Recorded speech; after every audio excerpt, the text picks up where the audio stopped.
안녕하십니까. 자바 기초 강의를 진행할 단국대학교 모바일 시스템공학과 정우진 교수입니다. 이번 강의에서는 배열에 대해 알아보도록 하겠습니다. 배열이란 무엇이고 자바에서는 어떻게 생성하며 또한 배열을 사용하기 위한 레퍼런스 변수에 대해서도 알아보도록 하겠습니다. 또한 배열의 각 원소들을 접근하기 위한 인덱스의 구성과 사용 방법을 살펴보고 2차원 배열에 대해서도 살펴보도록 하겠습니다. 먼저 배열이란 무엇이고 왜 필요한지 살펴보겠습니다. 배열을 설명하기 위해 간단한 프로그램을 작성해 봅시다.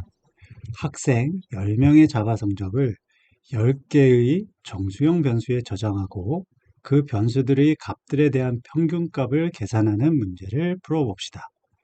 여러분은 아직 배열에 대해 모르고 있으므로 이제까지 자바에 대해 학습했던 기능을 이용해 작성해 보도록 합시다.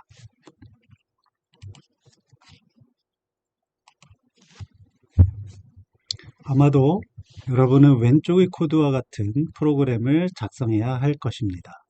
우선 10명의 자바 성적을 저장할 변수 10개를 각각 만들고 각 변수에 자바 점수를 각각 저장해야 할 것입니다. 이 프로그램은 설명의 편의를 위해 정수형 변수를 사용했습니다. 실수형 변수를 사용해도 마찬가지겠죠? 그리고 여러분은 모든 변수를 더한 후 변수의 개수로 나누어 평균값을 계산해야 할 것입니다. 이렇게 프로그램을 작성해도 문제는 없습니다. 단지 학생 수가 많아지면 많아지는 만큼 새로운 변수를 만들고 값을 저장하고 평균값 계산에 반영해야 하므로 코드가 매우 길어질 뿐만 아니라 오류가 발생할 가능성도 많아집니다. 또한 이렇게 작성한 코드를 실행하면 자바 가상머신은 각 변수들을 램에 할당하게 되는데 각 변수들이 일렬로 한 위치에 할당될 거라고 보장할 수가 없습니다. 가상머신이 프로그램이 실행될 때의 램의 상태에 따라 위치를 결정하기 때문입니다.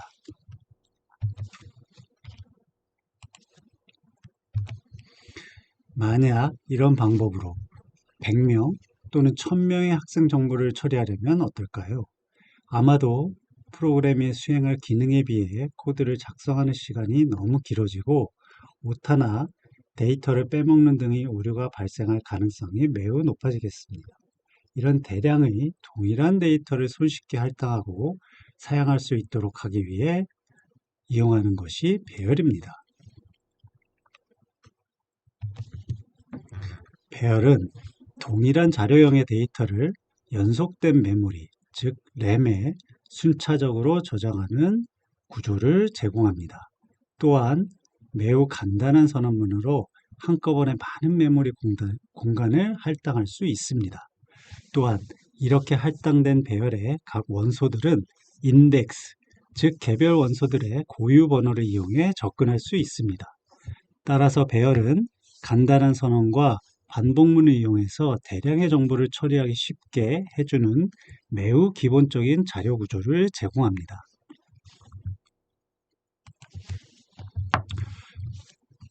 먼저 이 배열을 어떻게 생성하고 레퍼런스 변수는 무엇인지 알아보겠습니다. 배열은 선언과 생성이라는 두 단계를 거쳐 만들어집니다. 실제 배열이 어떻게 만들어지는지 과정을 설명하기 위해 간단히 10개의 정수형 값을 저장할 수 있는 배열을 만들어 보겠습니다. 우선 우리는 배열 전체를 하나의 변수로 보고 이름을 ARR로 짓는다고 합시다. 이제 10개의 정수형 값을 저장할 수 있는 배열 ARR을 만들어 보겠습니다. 우선 우리는 배열을 선언해야 합니다. 즉, 다른 기본 자료형의 변수를 생성할 때 변수를 선언하는 것과 마찬가지로 우리가 만들 배열의 이름 ARR을 선언해야 합니다. 배열의 선언은 어떻게 할 수 있을까요? ARR이라는 이름을 가지는 정수형 배열은 화면에 보이는 것과 같이 선언합니다. 기본 자료형 변수 선언에 비해 무엇이 다른가요? 기존 변수 선언과 비슷한데 마지막에 대괄호가 추가되었습니다. 이 대괄호가 이 변수는 배열을 위한 변수라는 것을 표현합니다. 즉, ARR은 정수형 배열을 위한 변수를 선언한다고 말할 수 있습니다. 하나씩 살펴보면 앞의 int는 정수형이라는 자료형을, 뒤 대괄호는 배열을 의미해서 정수형 배열을 의미합니다.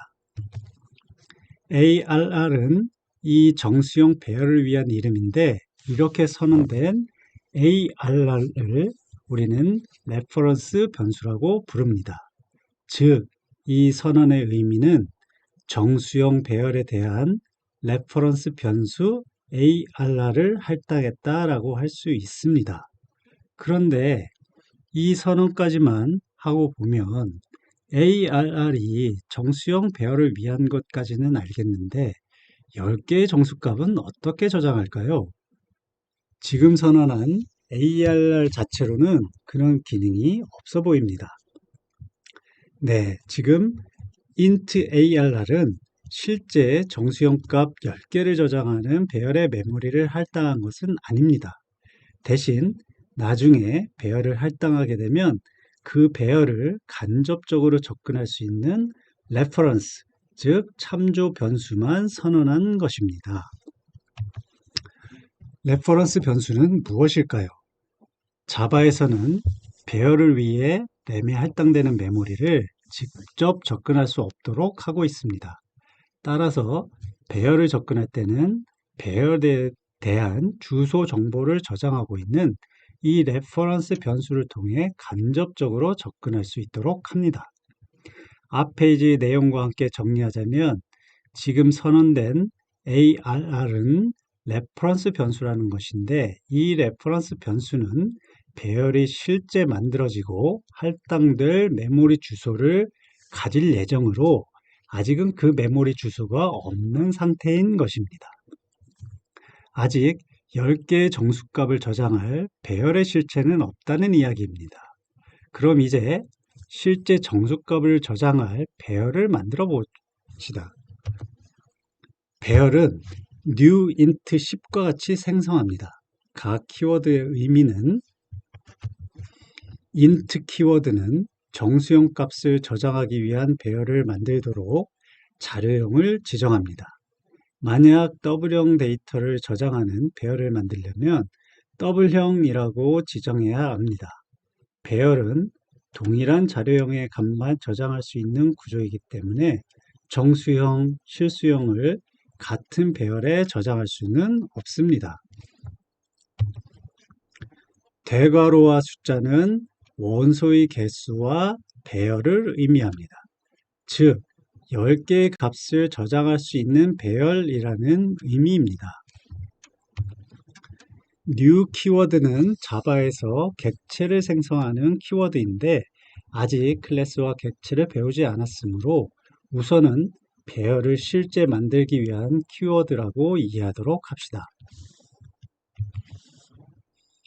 여기까지 과정, 즉 new int 10은 램에 10개의 정수값을 저장할 수 있는 메모리를 할당하라는 의미이고 실제 메모리에 10개의 정수값을 저장할 메모리가 할당됩니다. 우측에 보시는 것처럼 램에 10개의 정수값을 위한 메모리가 할당되었고 예를 들어 이 배열이 메모리의 5만 번 위치에 할당되었다고 가정하였습니다.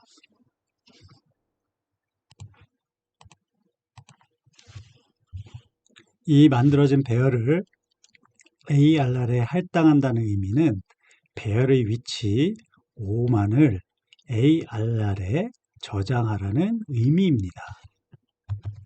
즉, 이 할당문이 실행되면 정수형 원소 10개를 저장할 수 있는 배열을 메모리에 할당하고 그 레퍼런스 정보, 즉 메모리에서의 위치 정보인 주소를 레퍼런스 변수 ARR에 저장하라는 의미입니다.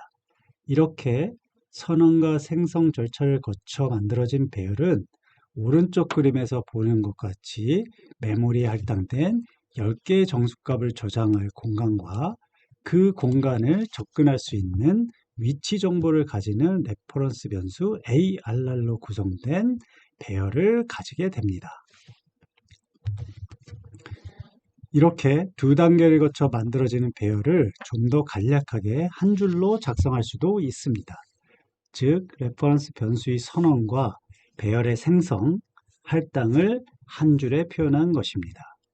이 생성된 배열은 아직 값을 저장하고 있지는 않습니다.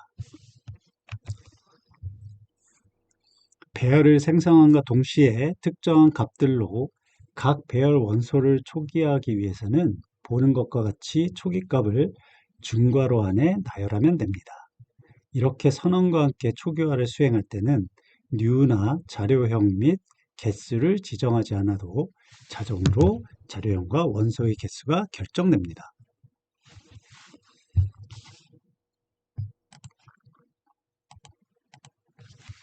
이제 배열에 저장된 값을 가져와 사용하거나 또는 값을 변경하기 위한 방법으로 배열의 인덱스를 사용하는 방법에 대해 알아보겠습니다. 배열의 각 원소의 값들을 가져오거나 해당 위치에 새로운 값을 쓰기 위해서는 인덱스를 사용합니다. 배열의 인덱스는 0부터 시작해서 순차적으로 붙여지는데 배열의 원소의 개수보다 한 개 작은 값까지 사용됩니다. 예를 들어 배열의 원소의 개수가 10개라면 인덱스는 0부터 차례대로 9까지 붙여집니다. 예제 배열의 인덱스는 0부터 9까지 차례대로 붙여지며 각 원소의 값은 레퍼런스 변수인 ARR과 인덱스 0부터 9를 이용해 접근할 수 있습니다. 이때 대괄호를 사용해서 배열의 인덱스임을 표시합니다. 화면의 예제에서와 같이 ARR 0을 출력하면 첫 번째 값인 100이 출력되고 ARR 4는 다섯 번째 값인 90, ARR 9는 열 번째 값인 100을 출력합니다. 인덱스를 사용할 때 가장 흔한 실수는 인덱스의 범위를 잘못 사용하는 경우인데 인덱스가 0부터 시작하고 배열 크기보다 1 적은 값이 가장 큰 인덱스인데 이 마지막 인덱스를 잘못 사용하는 오류를 만드는 경우가 많습니다. 예제 배열의 인덱스가 0부터 9까지인데 배열의 크기가 10이므로 프로그래머가 착각해서 인덱스 10을 마지막 원소를 접근하기 위해 사용하는 경우가 발생합니다. 이런 경우 인덱스 10은 배열에서 사용할 수 없는 인덱스이므로 자바는 오류를 표시합니다. 따라서 배열의 크기와 인덱스를 헷갈리지 않게 잘 사용하여야 합니다.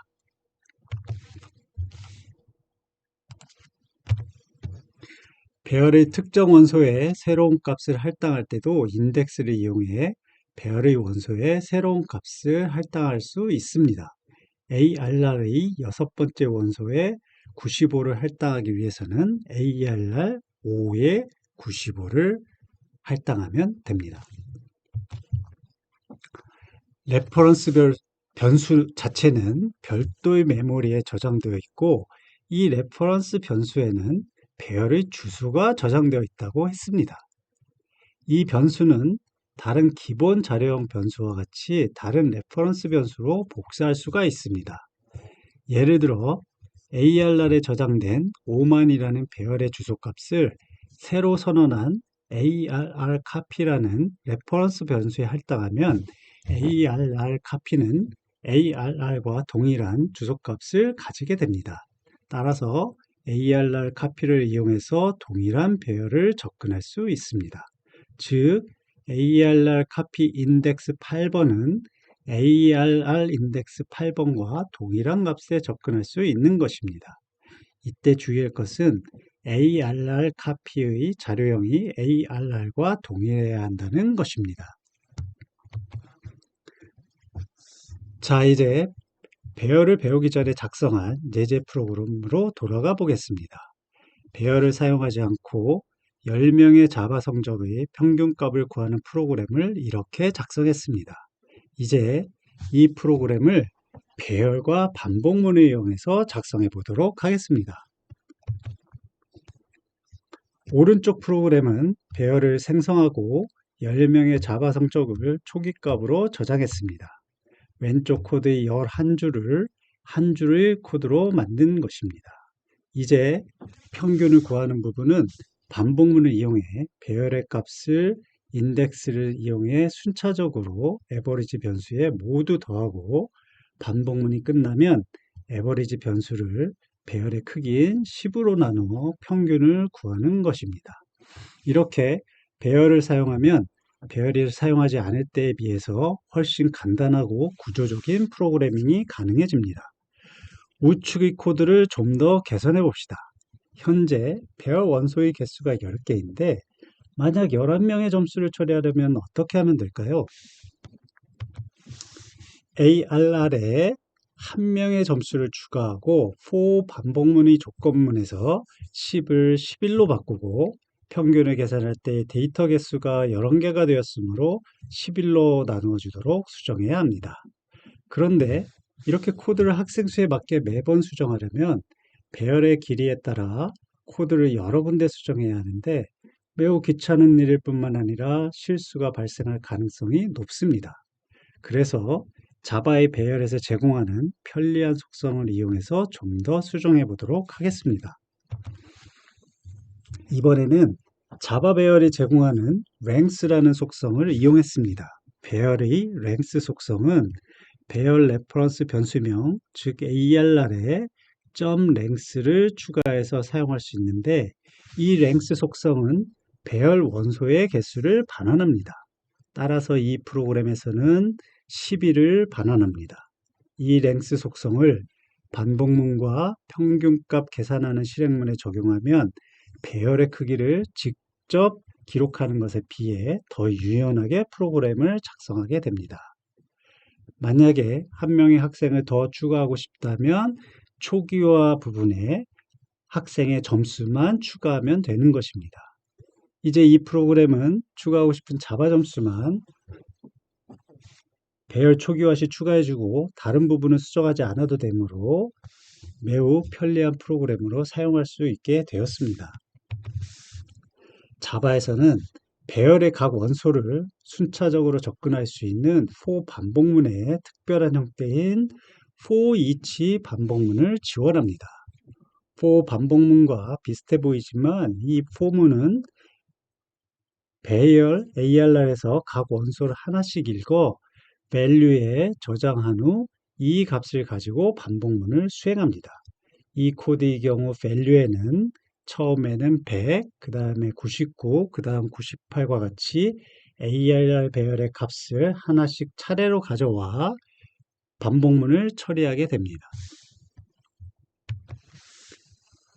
앞서 기본적인 1차원 배열을 선언, 생성하고 사용하는 방법에 대해 알아보았고 이번에는 다차원 배열을 알아보겠습니다.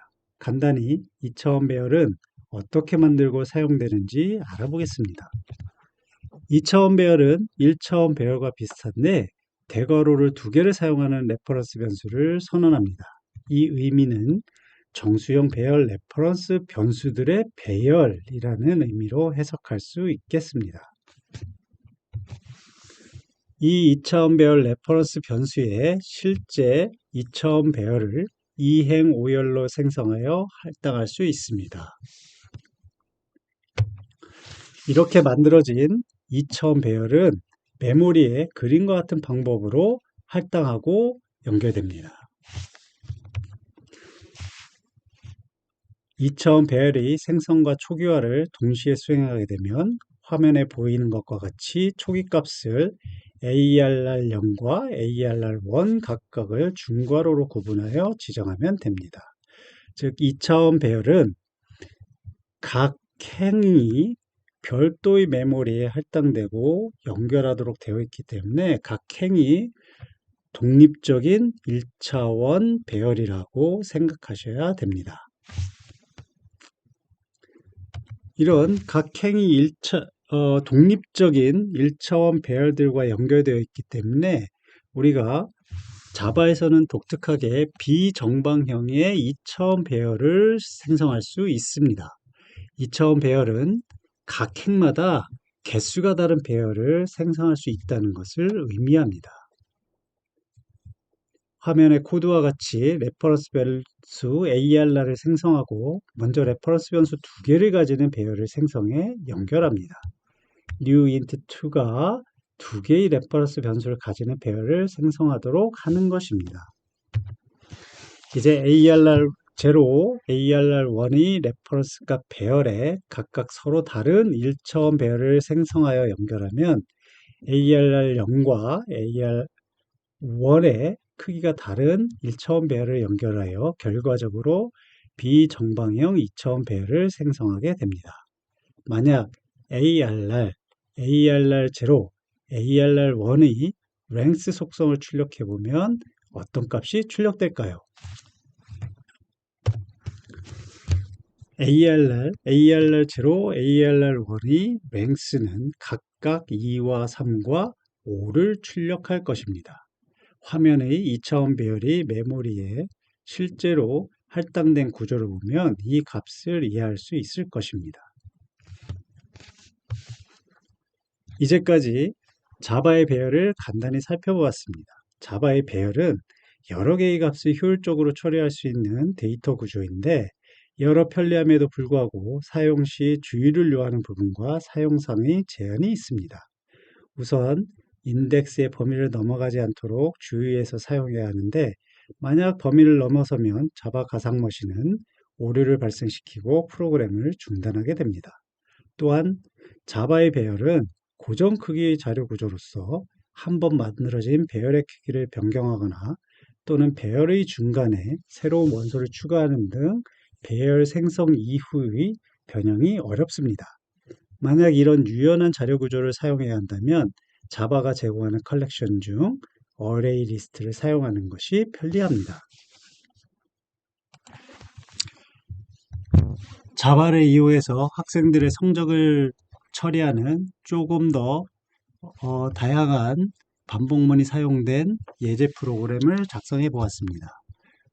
우리는 인티저형 배열인 스코어스를 10명의 학생의 점수로 초기화하면서 생성하였고 그 다음에 학생 수를 랭스 속성을 이용해서 저장했습니다. 그리고 모든 학생들의 점수의 총합을 저장하기 위한 sum 변수를 선언하였습니다. 선언하고 값을 0으로 초기화했습니다. 그리고 for문을 이용해서 0부터 저장되어 있는 학생 수만큼 반복하면서 모든 학생들의 점수를 sum에 더했습니다.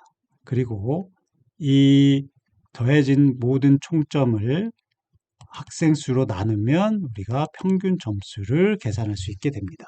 그리고 우리가 어느 학생이 가장 높은 점수를 받았고 어느 학생이 가장 낮은 점수를 받았는지 확인하기 위해서 highest score와 lowest score라는 변수를 선언하고 여기에 우선은 제일 첫 학생의 점수를 저장해 놓습니다.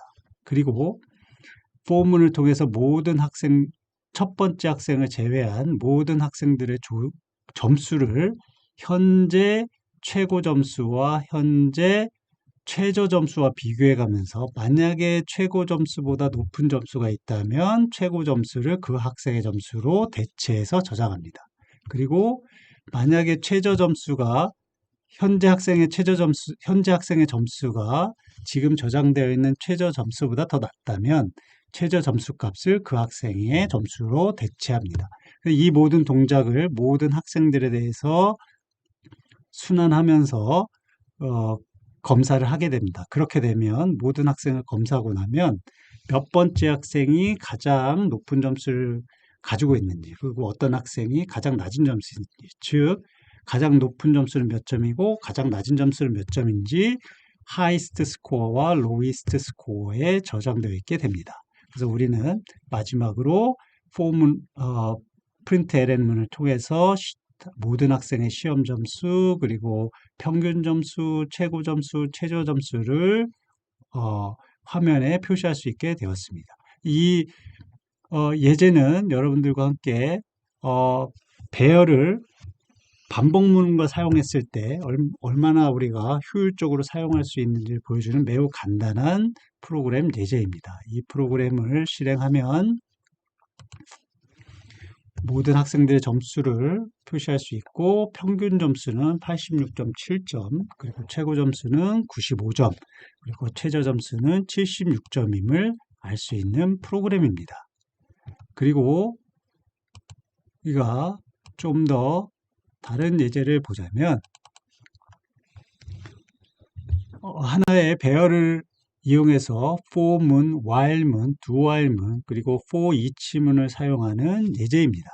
첫 번째는 for문을 이용해서 0부터 array의 length인 10까지 반복을 하면서 array의 값들을 설정합니다. 이 array에 설정되는 값들은 예상하겠지만 1부터 10까지 저장을 하게 됩니다. 이때 인덱스와 값을 이용해서 새로운 값으로 업데이트를 하게 되겠죠. 그 다음에 while문을 이용해서 모든 array에 대해서 값을 더해서 sum의 value를 업데이트하게 됩니다. 이때 j를 증가시키면서 while문을 반복하고 j가 10보다 작을 때까지만 반복을 하게 됩니다. 그래서 배열 요소의 총합을 알게 되고, 그 다음에 do while은 무조건 반복문으로 들어가서 무조건 배열 요소를 하나를 찍은 다음에 그 다음에 k를 증가시키고 k가 이 array의 크기보다 작은 경우에만 두 문으로 다시 돌아가기 때문에 10개의 요소 값을 모두 출력할 수 있게 됩니다. 그리고 이 form은 array에 있는 값을 하나씩 가져와서 num에 넣고 이 반복문 안으로 들어가기 때문에 num이 array에 있는 값들을 하나씩 가지게 됩니다. 그래서 1, 2, 3, 4, 5부터 10까지 출력을 하게 될 것입니다. 이 간단한 예제를 또 출력을 해보면 보시는 바와 같이 모든 배열 요소의 합은 55, 1부터 10까지 더한 값, 그리고 배열 요소는 1부터 10. 이것은 do while문을 이용해서 찍은 값이고요. 두 번째는 for each문을 이용해서 찍은 값입니다. 이렇게 간단한 예제를 통해서 배열이 반복문과 사용하면 얼마나 손쉽게 그 대량의 데이터를 사용할 수 있는지 보여주는 예제가 되겠습니다. 이상으로 자바가 제공하는 배열에 대해 알아보았습니다. 교재에 포함된 간단한 예제들을 직접 작성하고 실행시키면서 확인해 보시길 바랍니다. 감사합니다.